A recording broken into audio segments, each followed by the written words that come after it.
Hello welcome to KSSRVlogs. ఈరోజు నేను పన్నీర్ కూర ఏ విధంగా తయారు చేసుకోవాలో చూపిస్తాను. స్టవ్ వెలిగించి ప్యాన్ పెట్టుకొని అది వేడయ్యాక ఒక గరిటె ఆయిల్ని వేసుకోవాలి.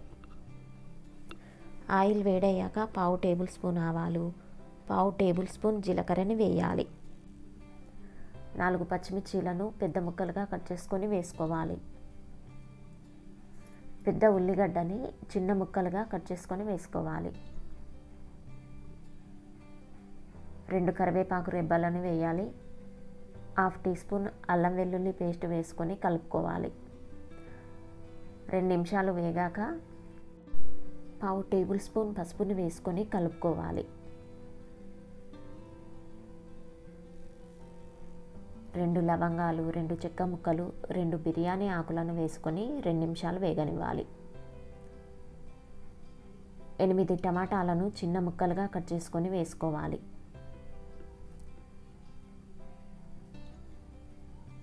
మూత పెట్టి 5 నిమిషాలు ఉడకనివ్వాలి. రుచికి తగినంత సాల్ట్ను వేసుకొని కలుపుకోవాలి.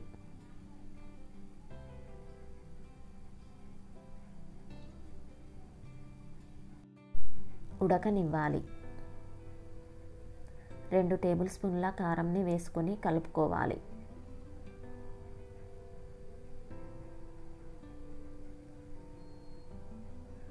మూత పెట్టి 5 నిమిషాలు ఉడకనివ్వాలి.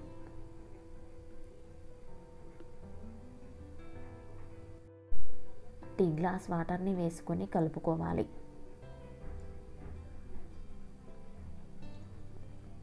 మరో 5 నిమిషాలు ఉడకనివ్వాలి.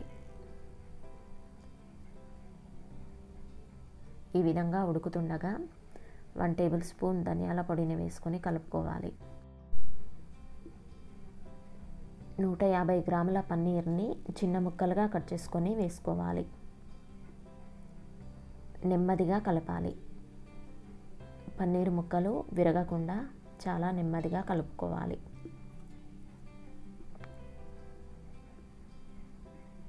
మూత పెట్టి 2 నిమిషాలు ఉడకనివ్వాలి. పన్నీర్ ముక్కలు టమాటా సూపుని పీల్చుకున్న తర్వాత సన్నగా తరిగిన కొత్తిమీరని వేసుకొని కలుపుకోవాలి.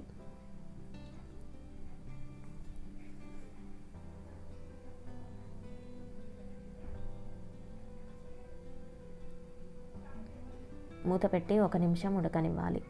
ఈ పన్నీర్ కర్రీ చాలా రుచికరంగా ఉంటుంది. ఈ పన్నీర్ కర్రీ చాలా సింపుల్గా, చాలా ఈజీగా చేసుకోవచ్చు. చాలా తక్కువ టైంలో చేయవచ్చు. ఈ పన్నీర్ కర్రీ అన్నంలోకి, పూరీలోకి, చపాతీలోకి దేనిలోకైనా చాలా రుచికరంగా ఉంటుంది. ఒకసారి మీరు కూడా ట్రై చేసి చూడండి. ఈ వీడియో కనుక మీకు నచ్చినట్లయితే లైక్ చేయండి, షేర్ చేయండి. తప్పకుండా సబ్స్క్రైబ్ చేయండి. Thanks for watching.